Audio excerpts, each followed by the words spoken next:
इससे पहले वाली वीडियो में हमने आंचलिक कथाकार उपन्यासकार फणीश्वर नाथ रेणु के जीवन के बारे में पढ़ा। अब हम उनकी साहित्यिक विशेषताओं के बारे में पढ़ते हैं। साहित्यिक विशेषताओं में सबसे उनकी जो प्रमुख कृति का आधार है आंचलिकता, उसी का वर्णन करते हैं। सबसे पहले फणीश्वर नाथ रेणु क्या हैं? आंचलिक उपन्यासकार हैं। अंचल विशेष का वर्णन करने वाले, क्षेत्र विशेष का वर्णन करने वाले एक प्रमुख साहित्यकार के रूप में इन्हें विशेष प्रसिद्धि मिली। इन्होंने अपने आसपास खासकर बिहार राज्य के जीवन शैली का वर्णन किया है। वहाँ के लोगों का रहन सहन, वहाँ की सभ्यता संस्कृति, वहाँ के जो गरीबी, वहाँ का जो लोगों की जीवन शैली, उसका खुलकर चित्रण इन्होंने अपने उपन्यासों के माध्यम से किया है।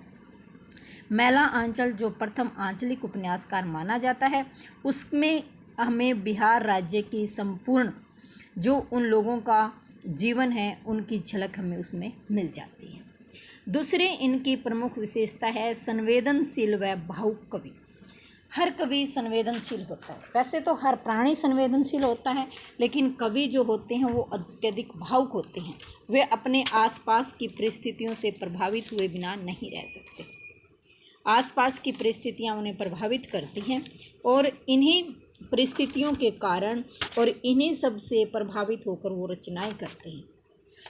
तो फणीश्वर नाथ रेणु अपने आसपास लोगों का जीवन देखते हैं, उनके जो मानसिकता, उनका रहन सहन, सभ्यता संस्कृति आदि से प्रभावित होते हैं और उन सभी घटनाओं का वर्णन अपनी लेखनी के माध्यम से करना चाहते हैं। वो संवेदनशील हैं। मर्मस्पर्शी निबंध उन्होंने लिखे हैं और हर घटना, हर कथा उन्हें प्रभावित करती रहती है। तीसरी इनकी प्रमुख साहित्यिक विशेषता है देशभक्ति। जैसे कि हम इनके जीवन में पहले ही पढ़ चुके हैं कि जब हमारा देश गुलाम था, उस समय ये अपने देश को स्वतंत्र कराने के लिए 1942 के भारत छोड़ो आंदोलन में सक्रिय रूप से भूमिका निभाते हैं।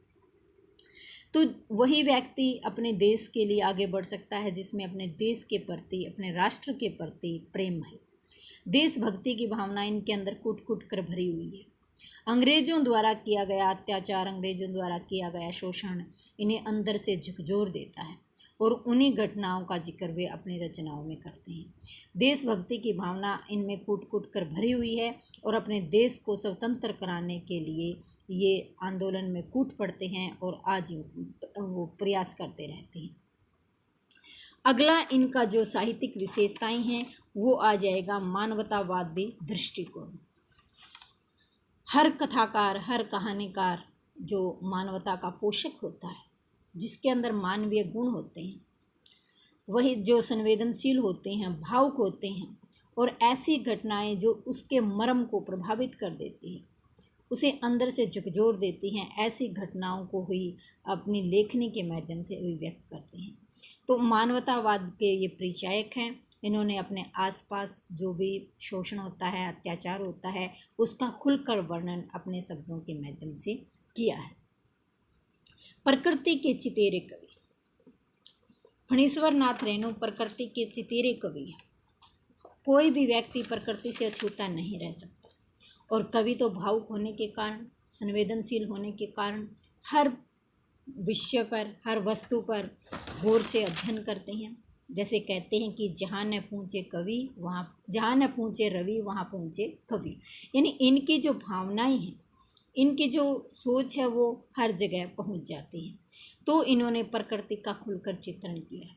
प्रकृति के चितेरे कवि होने के कारण ही इन्होंने अपने आसपास के जीवन का वर्णन इन्होंने किया है। प्रस्तुत कहानी ठेस में इन्होंने एक कामचोर सिरचन, जिसको लोग कामचोर समझते हैं, एक ग्रामीण कलाकार सिरचन के माध्यम से उसके मर्म को छूने वाली घटना का वर्णन किया है, जो हम कल उस ठेस कहानी का अध्ययन करेंगे। तो हमने आज फणीश्वर नाथ रेणु के जीवन के बारे में पढ़ा। तो बच्चों, आप इसे अच्छे से पढ़ लेना, याद कर लेना और उसके मुख्य जो बिंदु है वो लिखते जाना।